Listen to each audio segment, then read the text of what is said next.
being with us this afternoon. Mr. Etheridge had to leave us for just a short period of time, and he will be right back. But this is our regularly scheduled June 4th, 2024 Richmond County Board of Education meeting. At this point in time, we have a person that wishes to address the board under our public comment time. And so, Ms. Beth Brown, the podium is yours, and as you're aware on the time limit now.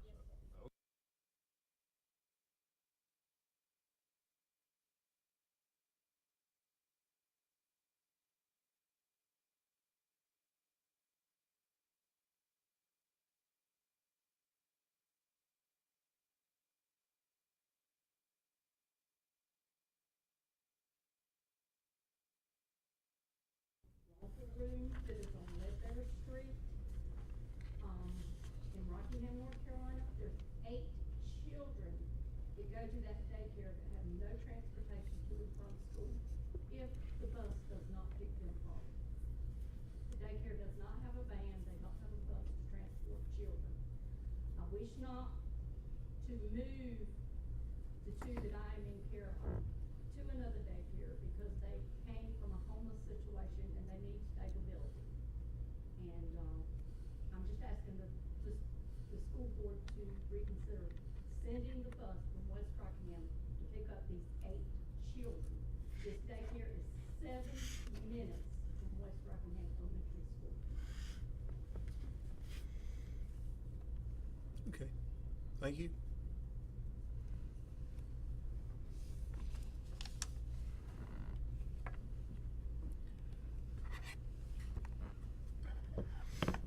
The chair declares that there is a quorum of board members present for this June 4, 2024 Richmond County Board of Education. The meeting will please come to order. At this time, Ms. Bobby Sue Ormsby has the floor. Please stand with me for a moment of silence.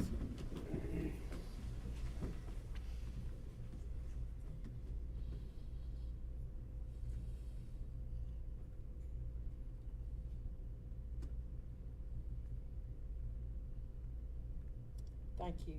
Now if you'll turn and address the flag, please. I pledge allegiance to the flag of the United States of America and to the republic for which it stands, one nation, under God, indivisible, with liberty and justice for all. Thank you.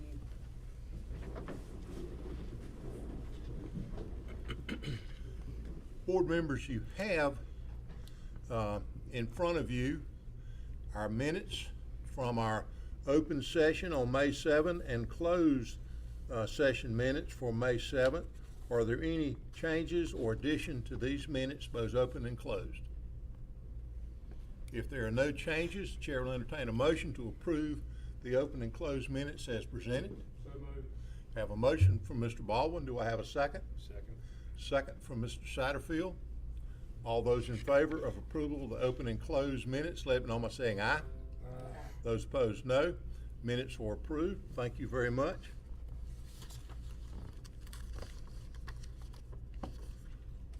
Mr. Superintendent, are there any changes to the agenda? No, sir. No changes to the to the agenda rather. We will adopt it by unanimous consent and move on in to our first business item, which is special recognition from Ms. Bobby Sue Ormsby. Ms. Ormsby. Will you join me, please? Everything you didn't want. Everything I didn't want. Okay, I get the fuss one more time. Today.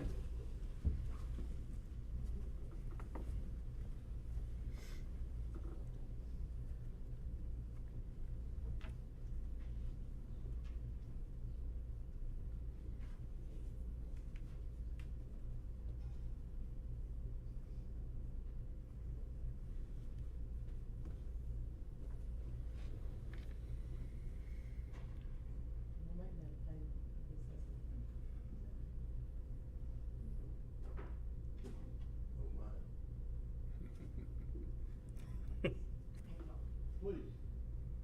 Y'all, it is my privilege to speak on behalf of Wally May. He is not only a school board member, but he is my friend. And this is not my favorite thing to do. I do not want him to retire. I can remember, I'll tell you a short story, because I promise you this is short. But, it was about a year ago, Wally was mumbling, "I'm not gonna run again." I thought, he's just talking, "Not gonna run again." Well, filing period came, and Wally didn't file. And so when I saw him, I said, "Wally, you haven't filed." He said, "I told you, I'm not running." And I thought, well, you were true to your word, as you always have been. You do not. But I said, but I really thought he was teasing all this time. And so my first words back to him, and he probably doesn't remember this, I said, "Why?" And I blamed it on you, Judy. Because of Judy. Do you remember that? You said, "She has given 16 years, and she deserves some time."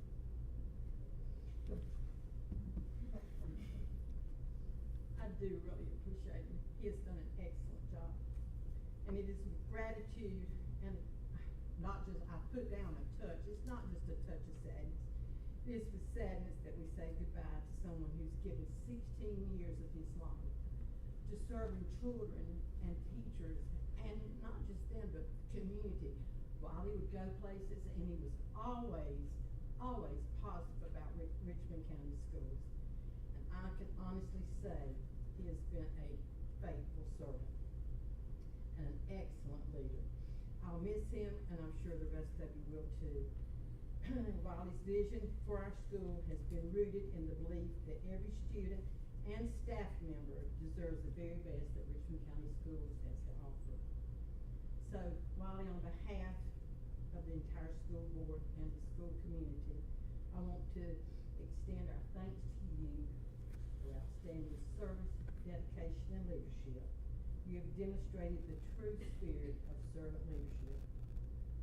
Congratulations, Wiley. Thank you again, and I hope your retirement is full of joy and all the good things that you want to do. And again, I miss you. And Judy, thank you for giving me to us for 16 years.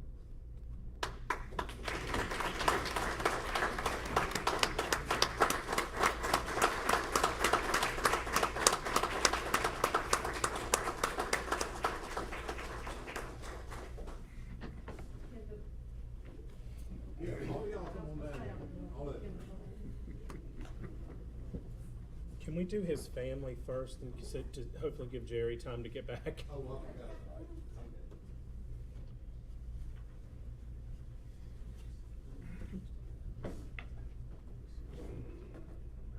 Yes, for those of you that didn't hear earlier, several months ago when I was talking to the superintendent, I told him, I said, now, my retirement is coming up and my last session will be in June.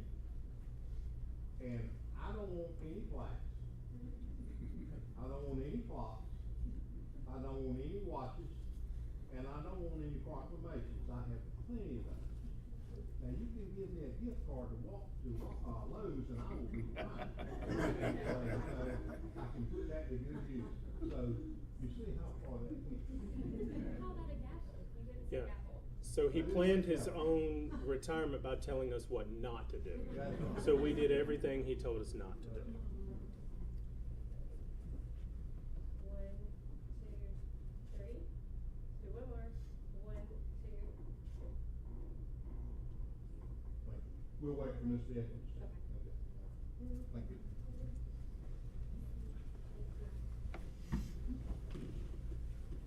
This is the baby of the family. He's gonna be 20 in August. 18 in August. I am forgetful too.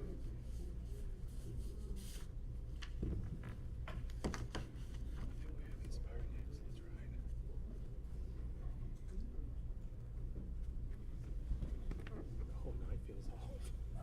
The whole night feels off.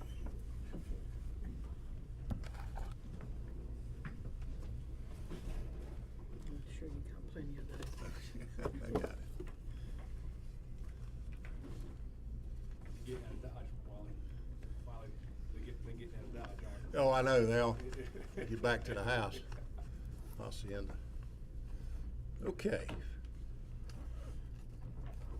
Thank you for that, folks, and I do appreciate it. I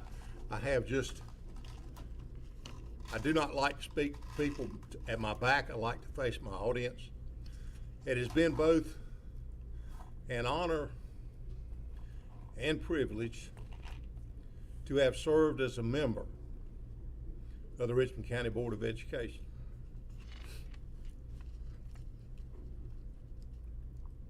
It's a little harder than I thought. My dad could not read or write, and that lack of a learning skill haunted him his entire life. At the ripe old age of 50 years old, he became permanently disabled from the effects of rheumatoid arthritis. And for those of you that are familiar with the disease and the ones that are not, there are very few opportunities for employment for a person that cannot perform a simple physical task for any amount of time, and coupled with the ability to not be able to read and write. It was just a life sentence of just despair. And I saw him go through that from the time he was 50 until he passed at the age of 66. And so education has been very important to me and very important to my family. And my two sons who were just here, Kevin and Jason, when they were growing up and going to school, I told them they had two choices once they graduated from high school. And they could pick whichever one of the two that I offered for them and their mother. They could go to school or they could go to school. Which one? Which door? You want A or B? It doesn't matter. It's your choice, but you're going to do one of the two. And so they did. Now, one, it took a little longer than the other one, but we got them through. I wish to thank my wife, Judy, for her constant support, and the many voters, my fellow Richmond Countyans, that saw fit to elect me to this position. I wish to thank each and every board member, past and present, for your valued time and dedication. And I thank the administration and staff for your able guidance and assistance. And I have enjoyed it very much, and it has been a nice thing to do. And one of the things that I will tell everybody about this board and these folks here is sometimes we do not agree at all, and we have good time in closed session talking to each other. But at the end of the day, we look each other in the eye, we shake hands, and we all agree to disagree and move on. And that's the only way you can accomplish anything in this world, is because if everybody thought the same way, this would be the dullest place to live that there could possibly be. Ideas and the ability to share those ideas and come up with something constructive is what it's all about. And so I've said enough, and let's go. Special Inspiring Excellence Award, Dana Treese. Good evening, Chairman May, Carol, members of the board. It is always my honor to introduce our Inspiring Excellence Award winners. We get to recognize great staff. So first, Ms. Dana May from Middle Springs Elementary School. Good evening, members of the board, chairman, and everyone here tonight. I would like to begin tonight. First, I forgot my glasses. Oh my goodness, this age thing is getting me. Let me hold it out here so I can read it and begin. So first, I would like to start off by recognizing Miss Dana Treese. So I'd like to have her come up as I read these wonderful things about her, introduce her to you. So Miss Treese is a teacher assistant in kindergarten. She comes in every morning with a contagious energy and enthusiasm. She is one of the first faces that children see at breakfast, which means that their days begin on a positive note. In the classroom, she has a passion for watching children grow. She is doing whatever it takes to ensure that children are learning.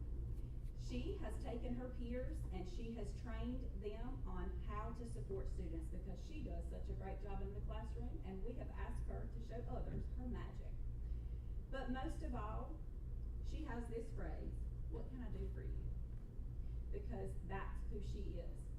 She sees me sweeping in the cafeteria. "Oh, no, Miss May, no, what can I do for you? No, you don't need to be doing that." I'm like, "Girl, I can sweep." And so she's just that person. And so I want to share with you Miss Dana Treese, because we are so thankful for all that she does at Mineral Springs School. She inspires excellence in me every day and in others every day. So we are so thankful for you. I'm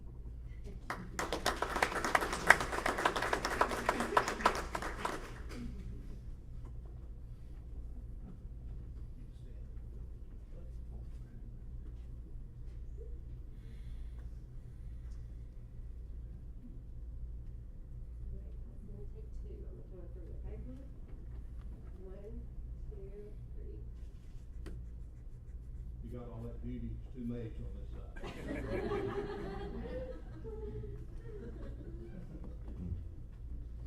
All right, next up, I'd like to recognize our instructional coach, Miss Tadlock, Miss Amy Tadlock. Yeah, I might need some of those, those are great. Let's try these on. Ooh, yes, that's wonderful. So, Miss Tadlock, she is the backbone of curriculum and instruction at our school. She goes above and beyond to make sure that students have the supports that they need. She has provided one-on-one coaching and supports to our teachers to empower them to be the best teachers that they can be. She alone has kept our MTSS processes in place through many changes in our guidance counselors. She ensures that children have received their appropriate services and interventions that they need. Not only has she balanced all things curriculum, she always dips in to support school events and functions, lending her creative and leadership skills. Mineral Springs School is grateful to have her on our team. She is my right hand so many days. I couldn't make it without her, and we are so thankful to have her on our team. So thank you, Ms. Tadlock. Okay, I don't think these are gonna stay right there. Thank you.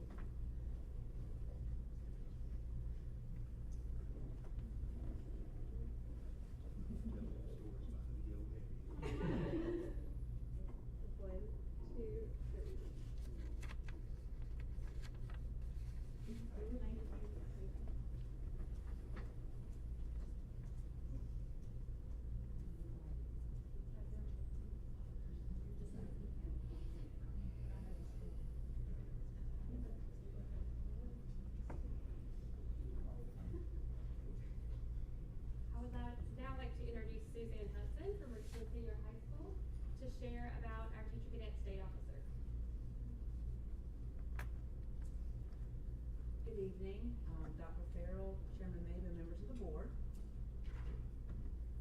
Thank you for allowing me to join you tonight to recognize a future educator in Richmond County.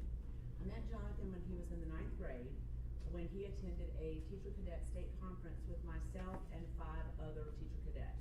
Since then, he has attended 2 additional conferences. He has mentored teacher cadets each year, and he has taken the class 3 times now, and 2 different semesters has worked with the wonderful Michelle Austin at Fairview Heights, working for about a 7-week period with her each time. In March, Jonathan decided to run for state office for the North Carolina Teacher Cadet FTA program, and he won, so we were really excited about that. He will now collaborate with his state officer team, members of the Teacher Cadet Cadre, and Martha Jones, the director of the North Carolina Foundation for Public School Children, to plan the 2025 conference. This conference is developed by and led by students.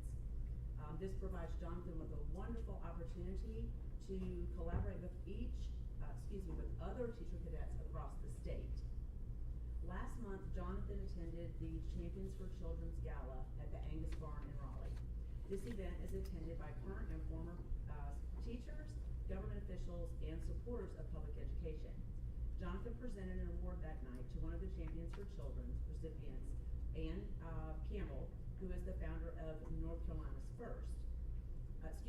Public Schools First North Carolina. During his speech, when Jonathan mentioned where he was from, there was a very enthusiastic reaction from one of the tables. Turns out the North Carolina DMV Commissioner, Wayne Goodman, was at the event. There were about 300 people at the event, and when it was over, he found Jonathan, introduced himself, and congratulated him on a job well done. As a member of the teacher cadet cadre and Jonathan's teacher, I could not have been more proud of his confidence and composure that evening when he presented his award to Ian Campbell. But I'm most excited and honored to congratulate Jonathan on being a state officer next year for the North Carolina Teacher Cadet FTA program. Thank you.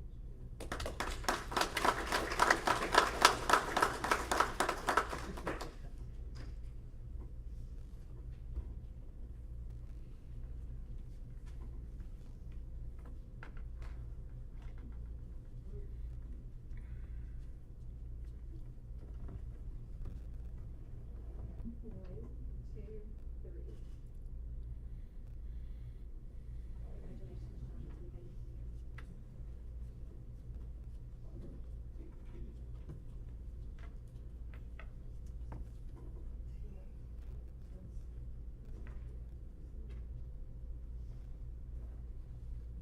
You've heard us talk about the Purple Star Awards a few months ago, but I wanted to share some updates.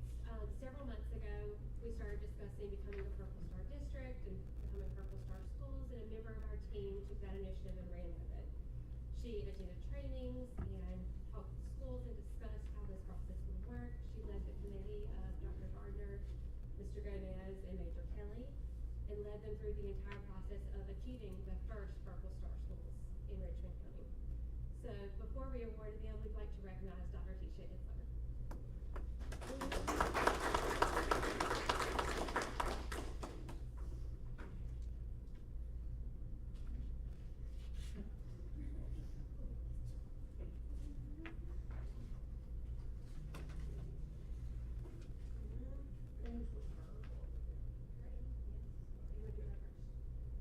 Without the schools being so wonderful and agreeing to do this, this would not have happened. Without the vision of Dr. Farrell, I'm telling you, this would not have happened. So thank you all for making this happen, because it would not have happened without you all. We're gonna start with Beverly Heights, Dr. Gardner and Kristen Crew, if you can come up.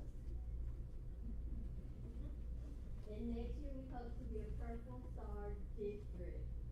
Yeah, continue to add years to it. That's right. Okay. We have Courtney Pearson and Ishmael Gomez from Hamlet Middle.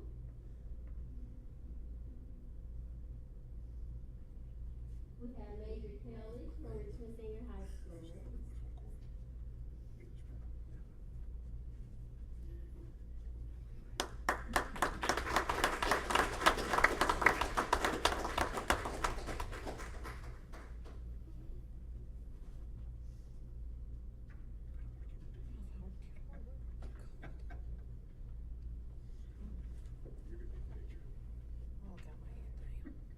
One, two, three. One, two, three.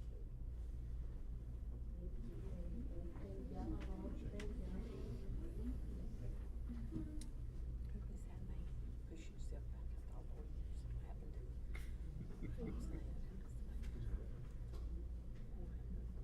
Oh, he's a JOTC guy. JOTC in high school.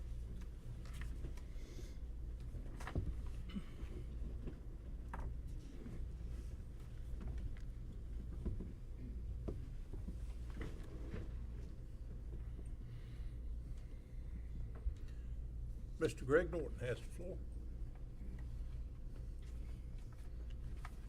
Chairman Hayes, Dr. Burrow, Board. Every 2 years, LEAs are required to submit CTE's strategic action plan to meet accountability goals. It's a local application we apply for our funding. CTE has conducted a comprehensive local needs assessment. And we used it to guide us to identify our needs and things we needed to improve progress moving forward. We have submitted a budget every year for all of our PRCs. We go to the state and to the federal level. And the local application is a tool to assist in delivering quality, high-performing CTE programs and services.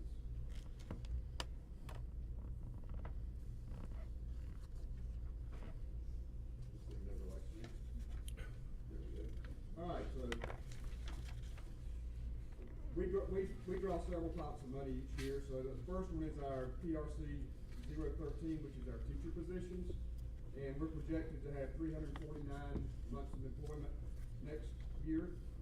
Our projected state funds, PRC 14, is $115,952. Our federal Perkins funding, PRC 017, is $201,881. And then they've created a new PRC 083, which is our credential allotment. That's $58,236,000 to provide credential opportunities to our students.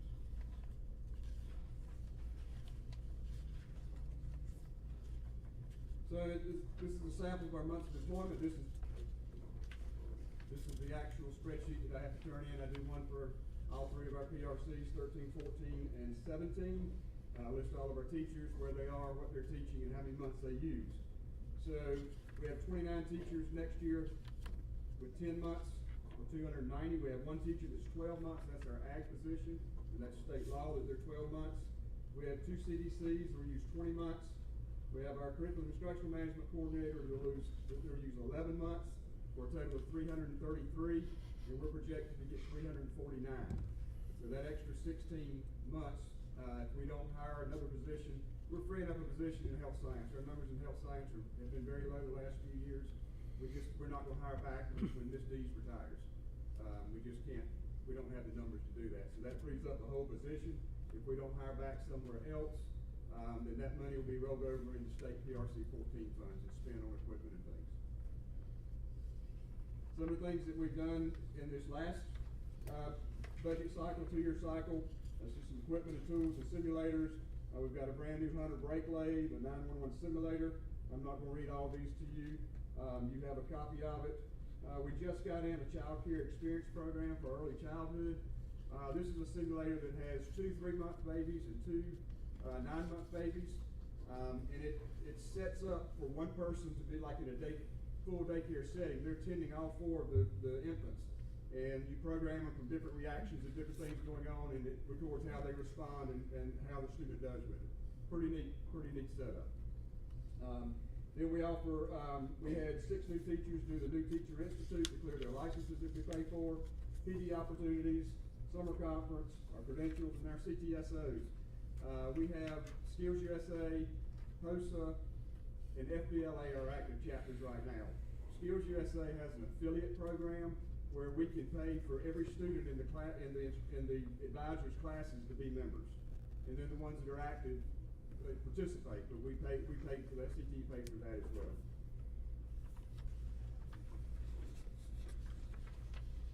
Some enrollment numbers for the last 4 years. You can see our high school and 9th grade academy numbers. They've gone down for the most part, but that's keeping in line with everywhere else. Offerings at the middle schools, we're still offering the courses that traditionally we have are business, finance, and marketing, computer science, the health science, and the family and consumer science. It's not a new course, it's an old course that went away for a while. They're bringing it back to give some more variety at the middle schools. For exploration, they've redone it. The course has 30 modules in it with 3 objectives in it. The first objective is about the jobs in that area. The second objective is courses and credentials that you need for that position. And then the third objective is CTSOs, Career Technical Student Organizations. So it leaves a lot of leeway for teachers to be able to bring a lot of hands-on experiences in there for those students. But these are some of the pathways out of the 30 that we've kind of put together and are offered at some of the different middle schools. At the high school, we have 26 pathways in our program areas. You can see Ag has 1, and we only have 1 teacher, but you can look through there. Trade and technology has the most offerings, so it has the most pathways. And then we also have our welding pathway at the high school. through RCC, multiple CCP options, CCP options through RCC, and then there's some pathways we're reworking. There was the substation pathway with different on and off ramps that we developed in partnership with RCC that we're going back and reworking because they've done away with some of their degree programs and their certificate programs now, so we're having to rework them. And the articulated credit, there was a graphic there, but I don't know where it went. Some courses that we offer at the high school that they can get community college credit for. Core and electrical trades 1 and 2, they have that. Drafting 1 and 2, they transfer over to different courses offered at RCC. And then concentrators, we always talk about a concentrator. A concentrator is a student that has finished the 2 or 3 course pathway, 2 or 3 course sequence in a pathway. And at different times we pull different data. We'll look at data in a minute. We'll look at our 2S1, which is our reading English language. They pull that when a 10th grader is a concentrator. And then we don't get to recap that again. So it's important that we get as many concentrators as early as we can, because all of our data is based on concentrators. Our performance indicators, this comes from the Perkins legislation, Strengthening Career Technical Education for the 21st Century. When the Perkins 5 was approved in 2018, these were our performance indicators that they require. The state chose recognized post-secondary credential as our primary indicator for our accountability, and then also the program quality other. That's the state testing that we still do and our PBMs that we do. And so 2023 data, you can see 1S1 is a 4-year cohort graduation rate. You can see we're at 100% of our concentrators graduated on time with their cohort. 2022-23 was the 3rd year in a row that we had achieved that. And then our other data there, you can see what they are. Our credentials, we were at 55.6% of the potential that students could earn. I think right now we're close to 70% for this year for students earning. They give us a list of credentials, all the credentials that a student can earn in Richmond County schools, and then what we actually earn. That's the potential and then the actual earn. And we're close to 70% right now. So those numbers aren't official yet. Any questions? So our assessments, our proofs of learning are our credentials, then our state assessment, which is the traditional 100 question assessment, and then our performance-based measure, which is a portfolio or a project that's ongoing throughout the semester. And you can see our credential numbers. This is actually for this year where we stand right now.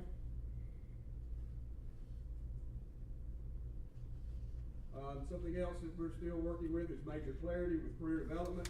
As we all know, the state has mandated that districts provide academic planning, 4-year planning for all students.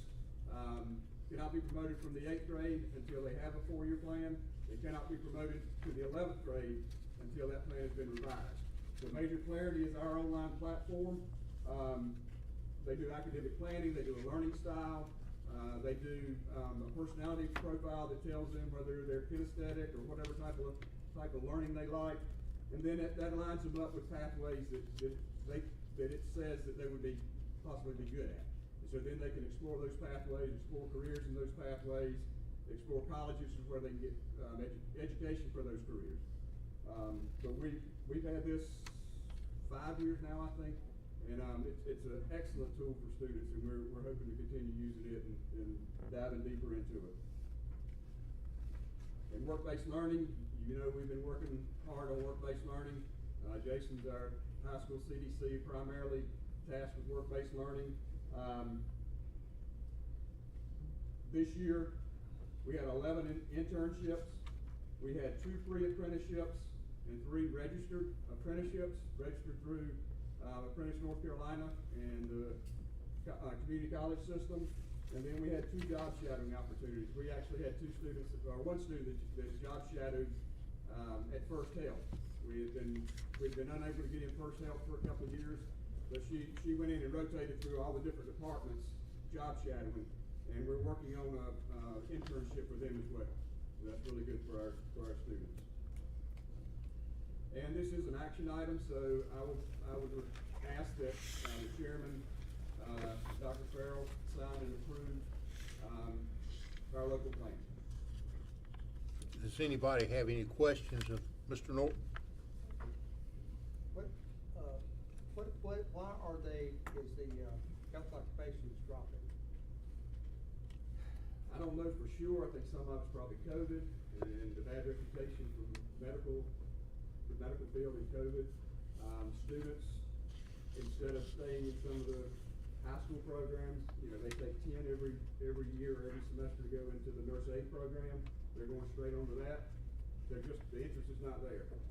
We've had to close our advanced courses, our fundamentals of gerontology and public health fundamentals. We get 2 and 3 students sign up for that, so we just closed them down, and they were traditionally popular. Just a lot of factors. I don't have one other than COVID being a big one. And it's a hard program anyway. It is a hard program, yes.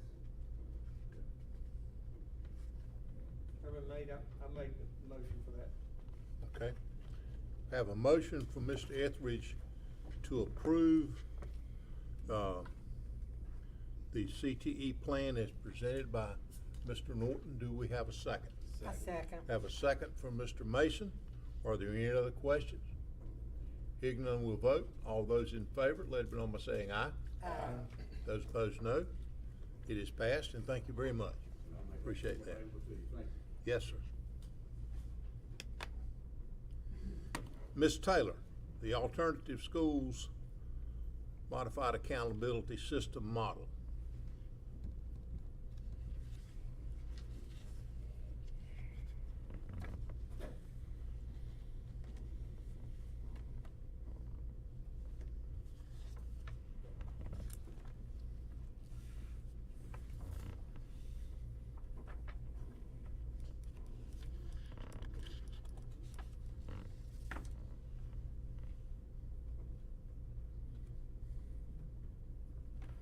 Good evening, Chairman Nate, Dr. Farrell, members of the board. The state requires that each district have an alternative learning setting to meet the needs of at-risk students. In each year, we meet with Ashley Chapel School Administrator to discuss the Alternative Schools Modified Accountability System, and then we bring our recommendations to you. At our May 7th board meeting, I shared the district's recommendation for the Alternative Schools Modified Accountability Model for the coming 24-25 school year. So tonight, we want to review that model and answer any questions that you might have.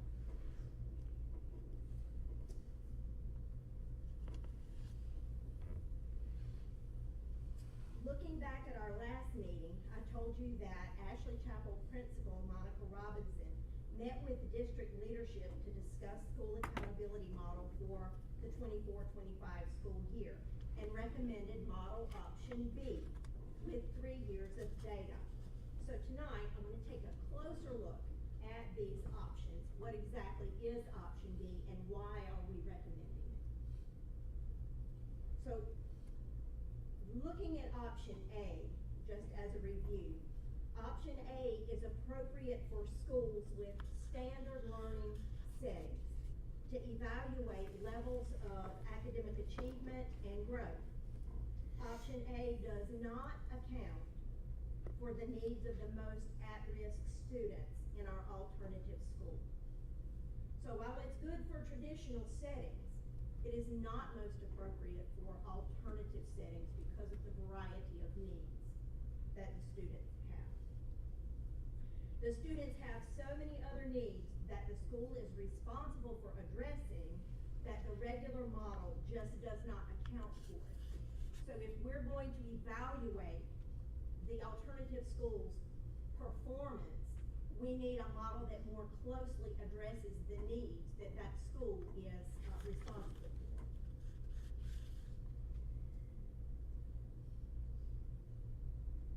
And here are the reasons that we just talked about. Excuse me. So participation in option B. Our team highly recommends model option B for our alternative schools modified accountability for many reasons, but mainly because the students who go there already have shown that the standard learning setting and measures of evaluation are not effective at growing them in the areas of their need. Option B measures not only achievement and growth like all the other schools, but it also throws in a measure of how well the school is keeping students in school and graduating them. So, if you look at persistence, that is what the measure of persistence is evaluating at Ashley Chapel. Because one of the main characteristics of at-risk students is poor attendance, high dropout rates. So in order to hold the school accountable for keeping kids in school and getting them graduated, the alternative accountability model has a measure to hold the school accountable for that. Are we graduating our at-risk students? Option B measures not only achievement and growth, like all the other schools, but it also throws in a measure of how well the school is keeping students in school and graduating them. Option B is just more appropriate and aligned to measure this school's progress and evaluate its performance. And again, I would tell you, it does hold the school accountable for achievement and for growth as well, at different rates. But still, achievement is written into the policy for an alternative school. We are concerned about rigorous academic education for all of our students, but the alternative accountability model meets the specific needs of that school and their programs to meet the needs of at-risk kids. Participation in model option C is not recommended. Basically, the school can make up its own modifications to the existing school performance model. But we're recommending option B because it holds the school accountable without making any further modifications. So model option B, again, is more aligned to the needs of the school.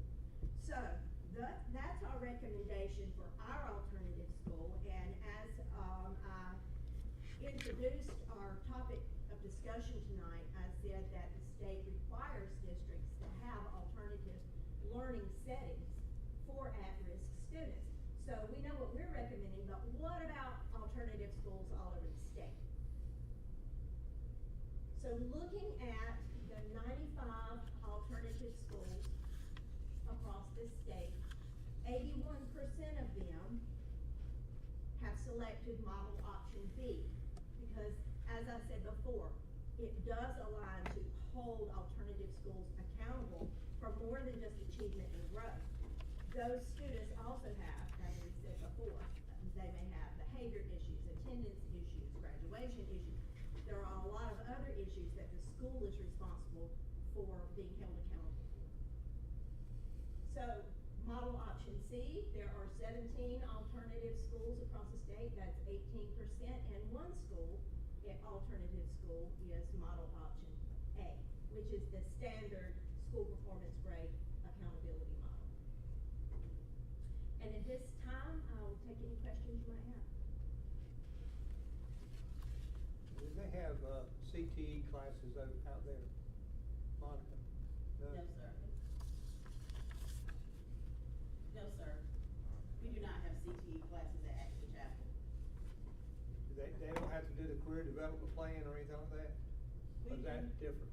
We do work in major clarity with the 4-year plans with our middle school and high school students, but we do not have CTE courses. Our students graduate with 22 credits for that reason.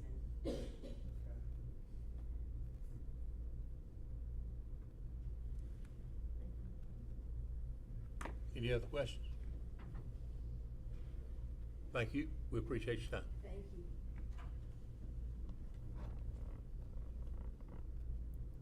Dr. Jordan.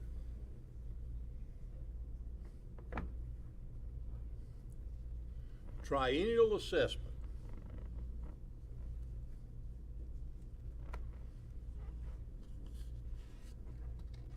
Good evening, Chairman May, Dr. Farrell, members of the board. I'm gonna speak just a little bit about triennial assessment, which we don't see very often, of course, every 3 years. This is part of our student wellness policy, and we are required to do this particular, assessment every 3 years as part of our student wellness policy. Student wellness policy also has a component in there for public notification and spells out the things that we have to make the public aware of. One of those is who is the local wellness official, and that's of course on our student services page, and we also spelled that out in the 6140 policy revision that was presented last month for consideration. Our school health advisory council, we have to update them on our policy and implementation of our policy. And then on our website, we have to post the triennial assessment. I'll share that with Shaq, and then Ms. Priest has to post it on her page, and I'll put it on the student services page. It has to be easily accessible and easy to understand, which you have a copy of it, and I think it's both of those things. The assessment should measure and report on 3 things. The first of which is compliance. Are we following the law? Are we following the policy associated with student wellness, 6140? The second thing is a comparison. What does this look like in Richmond County Schools? How does our policy compare to a model policy? And then the third thing is progress. What does our work look like towards meeting the goals set forth in 6140? So again, I just put a copy there in board docs. I put the whole assessment, all the components of that for you to review, so it was a lot.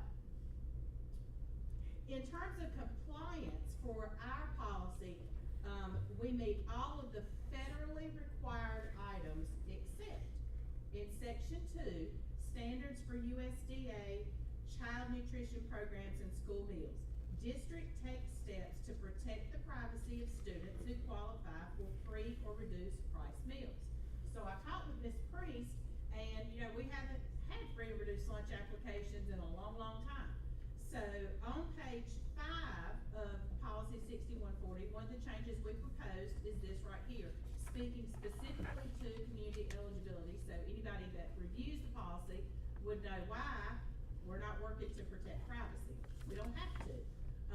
Community eligibility program is funded by the U.S. Department of Agriculture as a means of ensuring that students get the nutritional foods they need to do their best in school. Richmond County Schools has been designated as a CEP district since the 2018-19 school year, and we will hold that designation through 27-28. Ms. Priest just redid an application, I believe. As a result, no free or reduced applications are currently required of students, hence no applications are received from families, and no privacy safeguards are in place to protect student identification. So we thought that kind of addressed why we don't meet that standard as a suggestion for policy revision.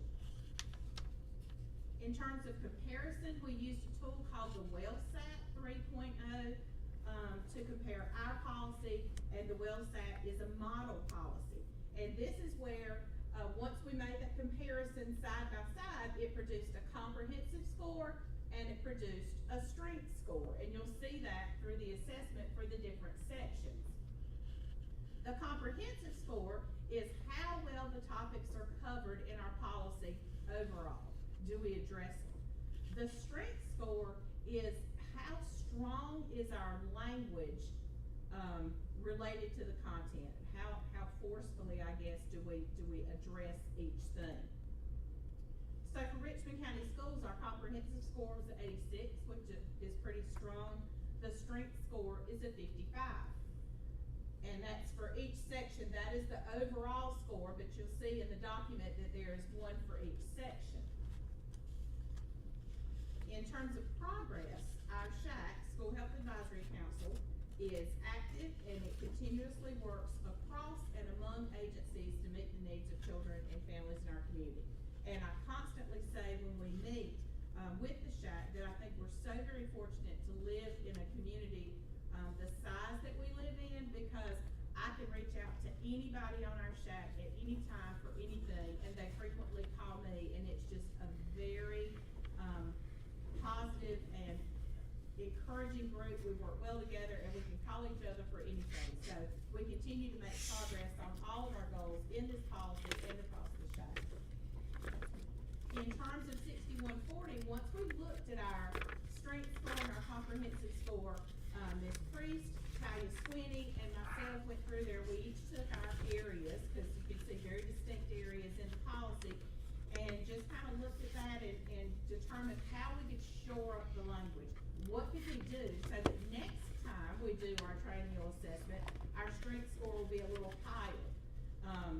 So that's what we did. We're continuing to work towards meeting and exceeding all of the goals outlined in the policy.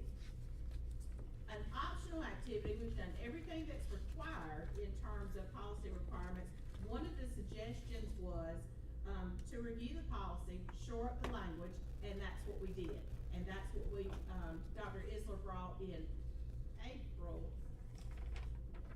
May, this is the June meeting?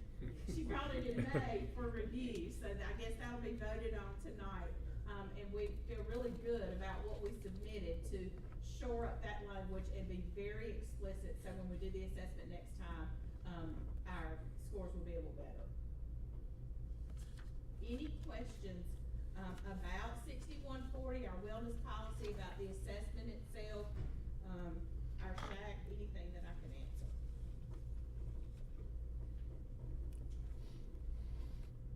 Okay, thank you very much, we appreciate it. Absolutely, and Chairman May, once again, I wish you health and happiness as you move to your next term. Thank you, I appreciate that. The board will take a 15-minute break. We will start back at 15:15. Well, thanks, I couldn't. I understand. I'm sorry.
session. Stephen King, construction updates, please, sir.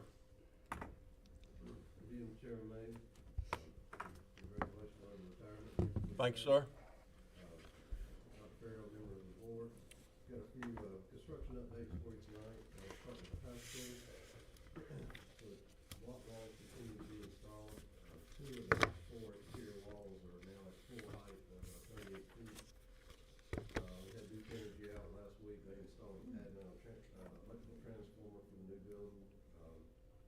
Next week, grading company will be back to do some rough grading around the outside of the building. The work down in the basement of the existing gym is underway. They're doing some painting, they're on some old ceiling, right outside of Coach Denson's office, some lighting, so we'll have some more painting and flooring and ceiling and lights going in the next few weeks down in that area. So that project is progressing along pretty well. Any questions on high school? I am really happy that we're gonna be able to use the old rifle range and get that up for the, if you've never been in there, when the kids are doing two-a-days in the summertime, looking for a place in the cool to feed them, you know, and not having a room that you can maintain or anything, but now we do. And that's really, really nice. Yes, sir. We're gonna have a nice space for a weight room, and there's 2 classrooms with a removable partition wall in the middle that we can open up and make it a meeting room or whatever we need to. Right. Right. Also, we need a girls' restroom, so we have a boys' and a girls' restroom. Mhm. So Mineral Springs, mechanical, electrical, and plumbing rough ends inside the building are underway. This week they started installing the rigid insulation board on the roof, and then the membrane will follow that, and then follow the roof panels themselves. Next week the brick will start around the exterior, followed by the windows and doors being installed on the exterior. Then the HVAC systems will be placed in the mezzanine, and they're actually running ductwork and stuff now, but those systems will be hooked up and installed. And then as soon as we get the HVAC going, so we get conditioned space on the inside, get air conditioning going, then the interior finishes will start block filling, painting, flooring, the casework in the classrooms, and those type things. We've had several discussions regarding scheduling, and we're trying to have that building ready for the new school year. May and myself and Year and OS3T, just work with logistics of getting those 5 total classrooms relocated into the new building. So we're working daily or weekly on making sure that is a smooth transition. Any questions about those things? Finally, the Fairview Heights new gym, same mechanical, electrical, plumbing, rough ends, interior of the building are underway. Next week, the interior walls inside the gym will be framed up with metal studs. Then they'll insulate it, and then high impact drywall will be installed, and then followed by painting. The grading company that'll be at the high school next week, the following week, we'll be back at Fairview Heights to do some rough grading around the outside of that building as well. That building is not supposed to be complete until sometime late October, but it's tracking to be complete probably before the new school year starts. That's good news. That's a nice looking building. Middle Springs is a big addition. It is a good size building. Yeah, big addition. All right, thank you. Thank you. Okay, grocery bids. Food cost. Greetings, Chairman May and Dr. Farrell and the board members. I would like to present the 24-25 child nutrition bid proposal to y'all tonight.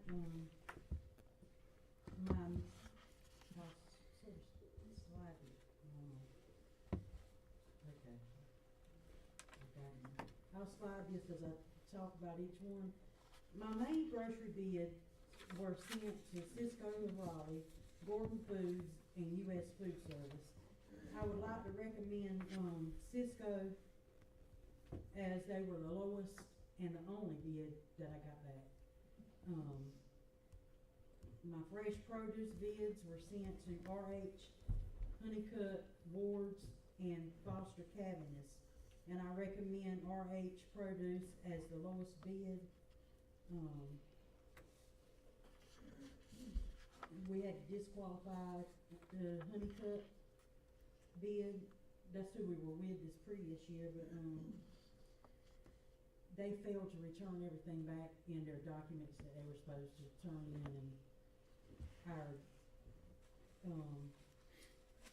they were disqualified by our board, our alliance board, so. Our beverage bid was sent to Cisco, Pepsi, US Food, and Coca-Cola.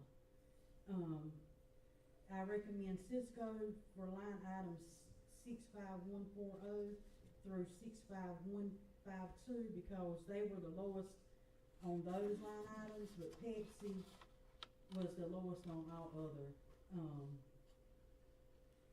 beverages. So we're gonna use Cisco and, Pepsi if that's fine with y'all. Our milk bid, we sent it to Pet Dairy, and Mayola, and we recommend Pet as our lower bidders. Our bread bids was sent to Flowers and Bimbo Bakeries. My recommendation is Flowers because they are the only bid and the lowest. Pest was sent to Carolina Pest and Brown's Pest Control. And Pest was the only one that sent in a bid there. So that's my recommendation for them. Then my chemical bid was sent to Safel, Corrections, Imaging, and Sunbelt. Sunbelt is a local right here in Richmond County, but they did not bid.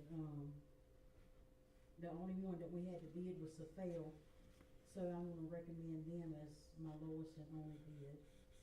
Ice cream bids were sent to Cisco and Hershey, and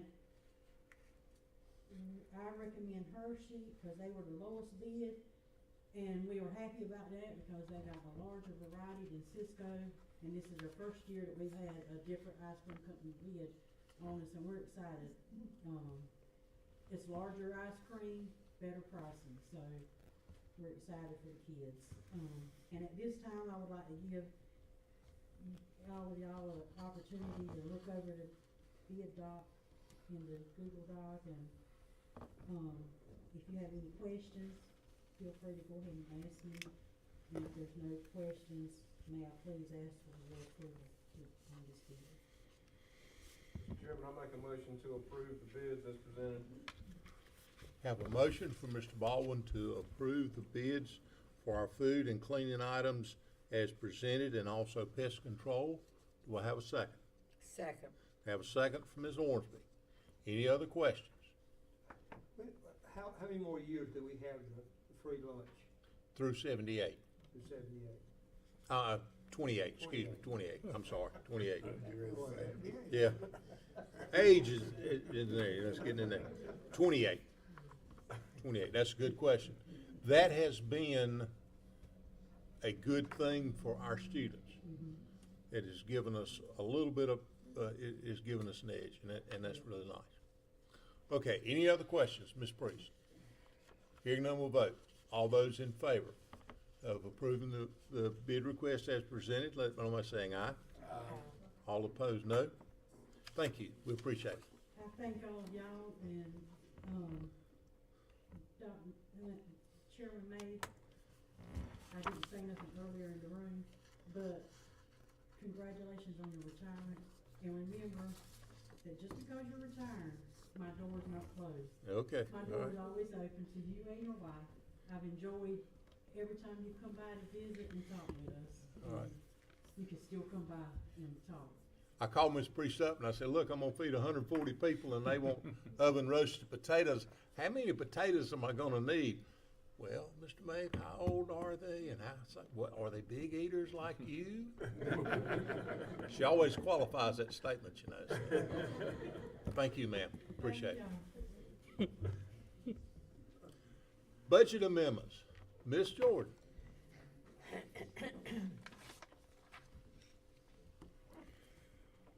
Good evening, Chairman Bay, Dr. Farrell, members of the board. You have before you on board docs, budget amendments, 17 through 19.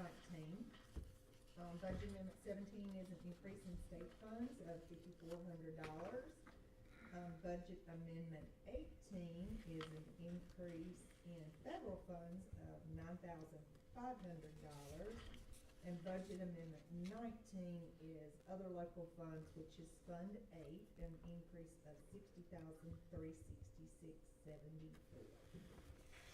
And if you have, be glad to take any questions, but we are seeking approval for budget amendment request 17 through 19. Make a motion to approve budget 17, 18, and 19. Have a motion from Mr. Satterfield to approve budget amendment 17 through 19. Do we have a second? Have a second from Mr. Etheridge. Are there any questions? Hearing none, we'll vote. All those in favor of approval, let it know by saying aye. Aye. Those opposed, no. Thank you, ma'am.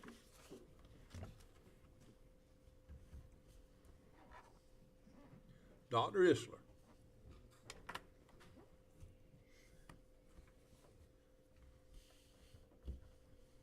Greetings, Chairman May, Dr. Farrell, and board members. I would like to discuss the policy service offered by the North Carolina School Board Association. First, I would like to remind you that our update evaluation showed that we were doing a good job updating our policies with a few minor corrections. We are grateful that you chose to have our policies evaluated. Now, the legal counsel and director of policy for the North Carolina School Board Association sent a new contract and invoice for next school year for online web hosting and the custom policy update. And you should have seen that contract on board docs. The customized policy update service agreement basically would cost $10,550. After completing our update evaluation, North Carolina School Board Association staff offered to handle the revision work next school year for $10,550, including our web hosting annual fee and the custom update. Currently, we pay $3,650 for the online web hosting, plus the $2,500 for the PLS update service from the School Board Association, a total of $6,150. We will be changing from the PLS update service version, $2,500, shown on the flyer, and you should have received a flyer at your little spot. But shown on the flyer and on the front side, basically we right now have the PLS update service, and we also have the web hosting.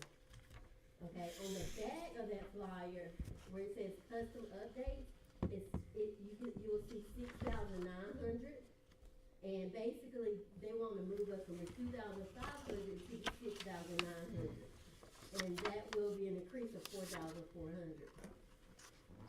The protocols we have in place are sufficient for revising our policies, so the need for the increase is unnecessary.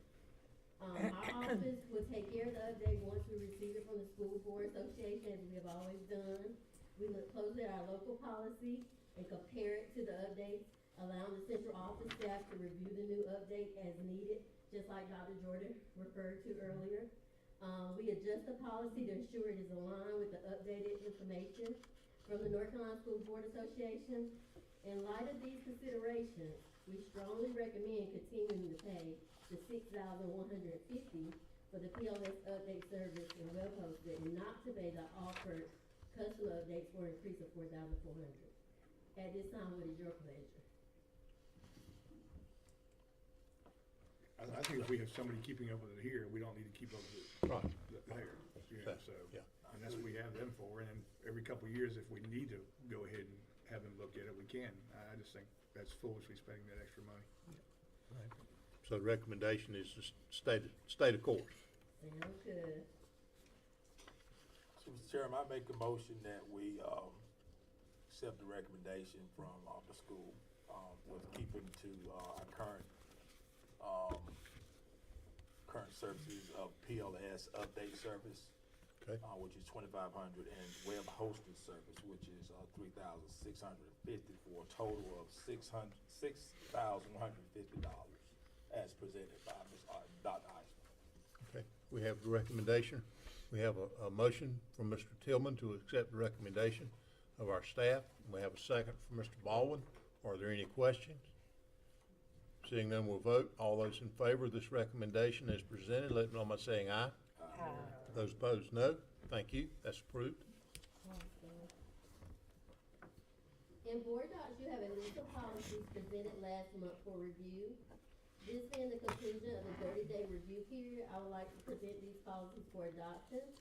It's the 2127, board member technology use, 2310, E-A, request to speak during public comment time, 3220, technology in the educational program, 3225/4312/7320, technology responsible use, 3420, student promotion and accountability, 3460, graduation requirements, 6125, administering medicines to students, and 6140, student wellness.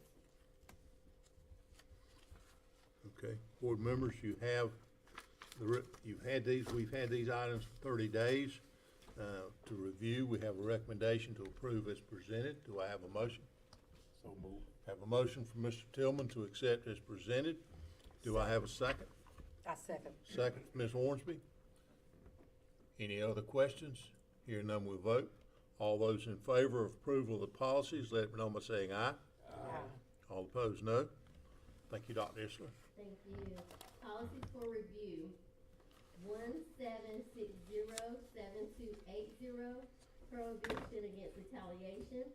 3320, E-A, field trips exhibit. 4040/7310, staff student relations. 4235/6128, first aid, emergency health care.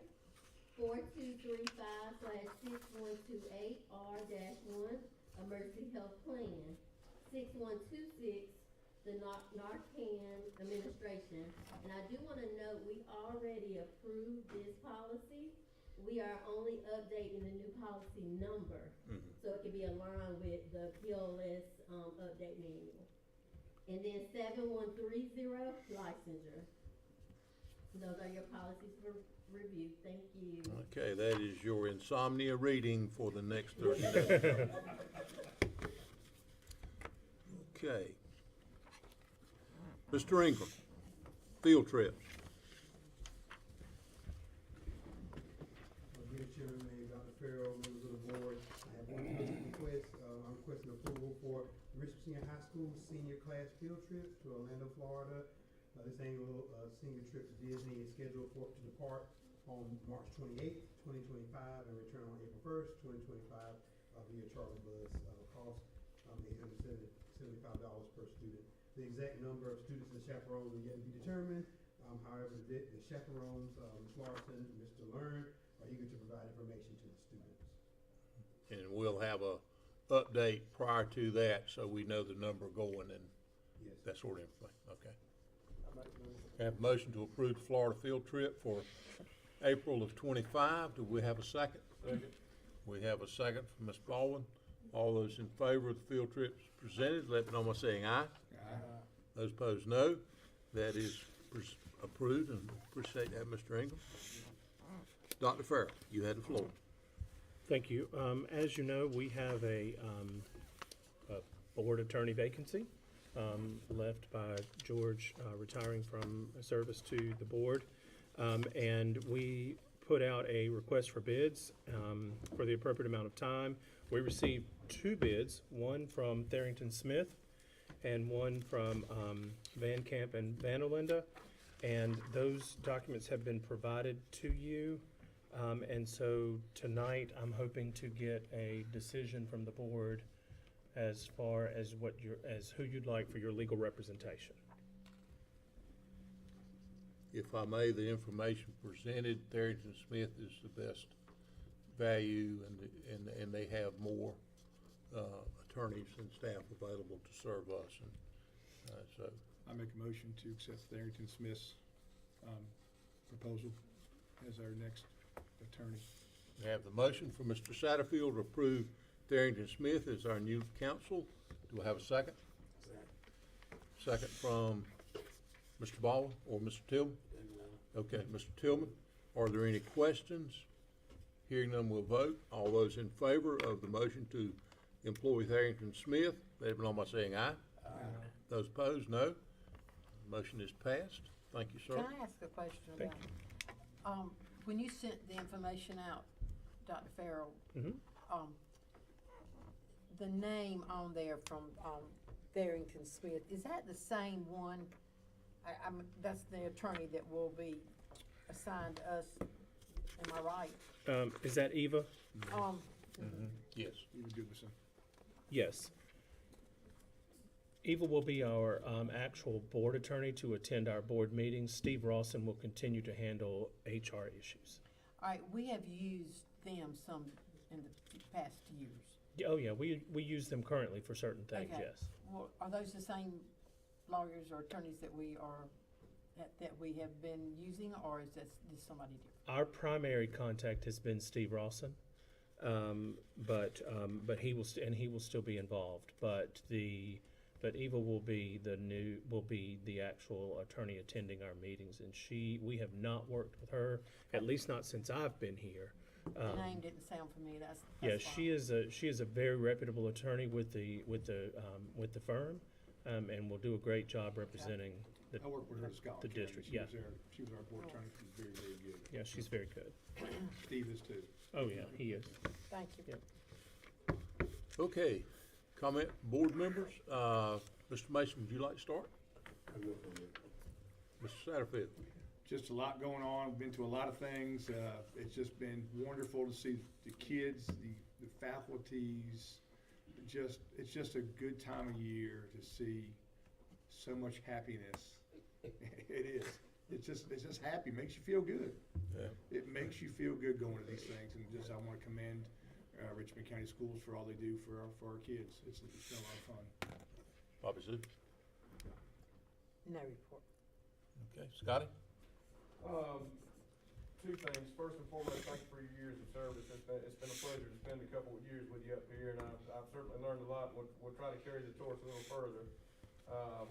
One thing I failed to mention last month is Senator Dave Craven. Senator Craven was able to secure some funding for Backpack Pals. Dr. Farrell, you may know the exact amount. I know what it started as. I think it ended up growing from there. Is that your So understanding? the last update I got was the one that I got from you. I believe he initially had secured $25,000, and I believe it has now grown to $50,000 that Okay. he has brought Wow. to Richmond County for Backpack Pass. So I just wanted to publicly thank him for that, because he's one of those that does a lot of work behind the scenes, but he doesn't go around looking for any, he doesn't want anybody to take a picture and put it in the paper. He just does it because it's the right thing to do, so thank you for him. Mr. Etheridge. I had the opportunity to go to it was wanted to be the Hamlet Middle School band and chorus, but Chad Osborne been having health issues with blood pressure, real high blood pressure, kind that he had to take some days off from. And if you've ever had high blood pressure issues, you understand what I'm talking about. But that was a great concert. I went over to West Rockingham chorus, they did that, and same night came back and did the awards banquet at Auditorium, the Reach graduation. Then I went and went over to the Washington Street chorus, and I don't know how they got all the costumes on those kids, but that was really, really interesting. And then I think it was Friday night, I went to the chorus and the band at the Cole Auditorium, and we are always so blessed to be able to see the talent that we have. Again, I want to say thank you to any volunteer, and I'm mentioning growing readers at LJ Bell, but there are so many volunteers in Richmond County, you know, everywhere. And I want to say thank you to them. And then, Dr. Farrell, when did you do the Ministers' Council? What day was that? When was it? The 20th. And I think there was, what, at least 20 people? We had a good crowd, yes. Had a good crowd, but I think it's a really good thing to have that Ministers' Council started, because you got so many people in churches that will have an effect helping Richmond County schools out. Mr. Tillman. No report.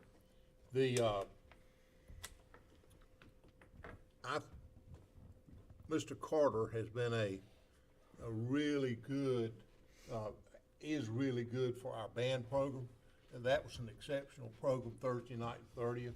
Those kids did a terrific job, and we've got some kids, you know, the seniors, the number of juniors and seniors is small compared to the sophomores and some of the ninth graders, but they did a magnificent job, and hats off to them. The choral concert was probably the best that I've ever been to. It was just fabulous. Of course, we've had to reach graduation. We've had the baccalaureate this past Sunday, and now we've got the Ashley Chapel's graduation Thursday night, and of course the high school Friday night. And everybody keep your fingers crossed and everything for Friday night, because the weatherman's already told us it's a good chance we could get a little damp. Don't mind the rain, just keep the lightning somewhere else. And so it has been busy, and as Mr. Satterfield said, it has been busy, and it has been fun and a good time. And it's impossible to make all these, because some of them are held on the same night. But I'm telling you, the choral group and the band concert was worth anybody's time and effort to attend. Simply outstanding. Dr. Farrell. The things that I was gonna share, you all dates and things like that, so I'll just say no report. All right, okay. Is there a plan for Ashley Chapel graduation Thursday night in case of rain? Should I already know? I have not heard what. Rockingham Middle. Okay. Yeah, Thursday's supposed to be good. They're It's saying supposed right now, looking at the weather, it's saying Thursday, they're looking for Thursday showers up until 6 o'clock. Right. And then Friday's good. Friday's full sun. Oh, they changed it? They've Well, changed it. good, all right. So when would the rain be? It would go that night? It would go that same night to Rockingham Middle School? Yes, sir. Okay. Okay. Oh, yeah. Okay, all right, that's great. Okay, Chair will entertain a motion to go into closed session under North Carolina General Statutes 143, 318, 11A, 3 and 6. Make a motion. Have a motion from Mr. Satterfield.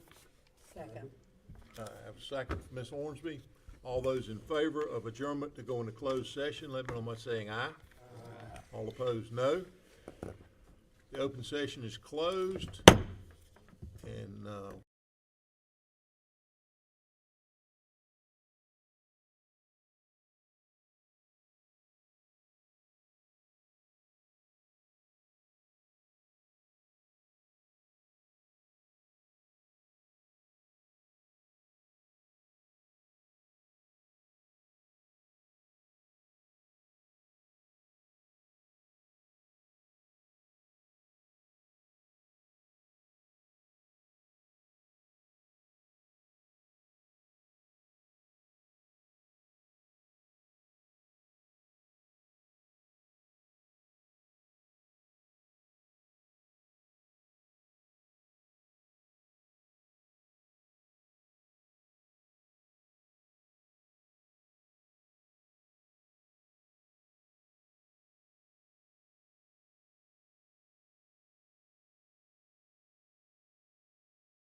We're now back in open session. Personnel report. Good evening, Chairman, Dr. Farrell, members of the board, before you on board personnel report and agenda, I'd like to ask the board approval at this time. Before we go any further, Mr. Tillman is conflicted. It will not be discussing or voting on the personnel report. Chair will entertain a motion. We have a motion from Ms. Etheridge to approve as presented. Second. Second from Ms. Hornsby. All those in favor of approval of the personnel report as presented, let me know by saying aye. Aye. Those opposed, no. Personnel report is approved. Is there any other business come before the group at this point in time? Chair will entertain a motion to adjourn. So moved. Have a motion from Mr. Tillman and a second from Mr. Baldwin. All those in favor of adjournment, let me know by saying aye. Those opposed, no. This meeting is adjourned. Your last.